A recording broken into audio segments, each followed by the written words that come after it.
നമ്മൾ സദഖല്ലാഹു പറഞ്ഞ തെറ്റുണ്ടാ, അതിന്റെ വിരോധം ഉണ്ടാ? അതാണ് ചോദ്യം. സദഖല്ലാഹുൽ അലീം എന്ന് പറയുന്നതിൻ്റെ വിധിയാണ്.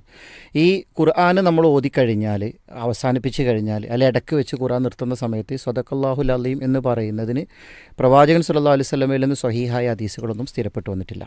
അപ്പോൾ അതിനൊരുപാട് ഉദാഹരണങ്ങൾ നമുക്ക് കാണാൻ കഴിയും. പ്രവാചകൻ സല്ലല്ലാഹു അലൈഹി വസല്ലം ഒരിക്കൽ എന്ത് ചെയ്യുന്നുണ്ട്, അബ്ദുല്ലാഹി ബിൻ മസ്ഊദ് റളിയല്ലാഹുവിനോട് ഖുർആൻ ഓതാൻ പറയുന്നുണ്ട്. അപ്പോൾ അദ്ദേഹം നിങ്ങൾക്കല്ല ഇറങ്ങിയത്, ഞാനെന്തിനാ ഓതി തരുന്നത് ചോദിക്കുന്നുണ്ട്. അപ്പോൾ നബി സല്ലല്ലാഹു അലൈഹി വസല്ലം പറയും, എനിക്ക് കേൾക്കാനാണെന്ന് പറയുന്നുണ്ട്. അപ്പോൾ ആ സമയത്ത് അദ്ദേഹം നബി സല്ലല്ലാഹു അലൈഹി വസല്ലമക്ക് ഖുർആൻ ഓതി കൊടുക്കുന്ന സമയത്ത് പെട്ടെന്ന് അദ്ദേഹത്തോട് നിർത്ത് എന്ന് പറഞ്ഞു. ആ സമയത്ത് അദ്ദേഹം അവസാനിപ്പിച്ചപ്പോൾ സദഖല്ലാഹുൽ അലീം എന്ന് പറഞ്ഞിട്ടില്ല. അപ്പോൾ അദ്ദേഹം പറഞ്ഞിട്ടില്ല എന്ന് മാത്രമല്ല, പ്രവാചകൻ സല്ലല്ലാഹു അലൈഹി വസല്ലമ ഖുർആൻ അവസാനിപ്പിച്ചില്ല, അത് എന്തുകൊണ്ട് പറഞ്ഞില്ല എന്ന് തിരുത്തുകയോ പറയുകയോ ചെയ്തിട്ടില്ല. അങ്ങനെ ഒരുപാട് സന്ദർഭങ്ങളുണ്ട്. നബി സല്ലല്ലാഹു അലൈഹി വസല്ലമയുടെ ജീവിതത്തിൽ സ്വഹാബികൾ ചെയ്തതായ ഖുർആൻ ഓതിയതായ ഒരുപാട് സന്ദർഭങ്ങൾ.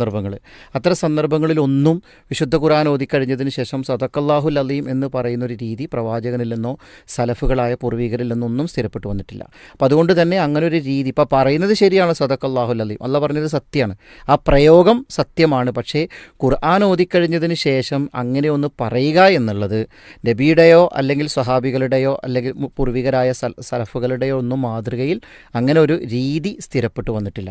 അതുകൊണ്ട് തന്നെ ഒരു വിശ്വാസിയെ സംബന്ധിച്ചിടത്തോളം എപ്പോഴും പ്രവാചകനെയാണ് ഇത്തരം കാര്യങ്ങൾ മാതൃകയാക്കേണ്ടത്.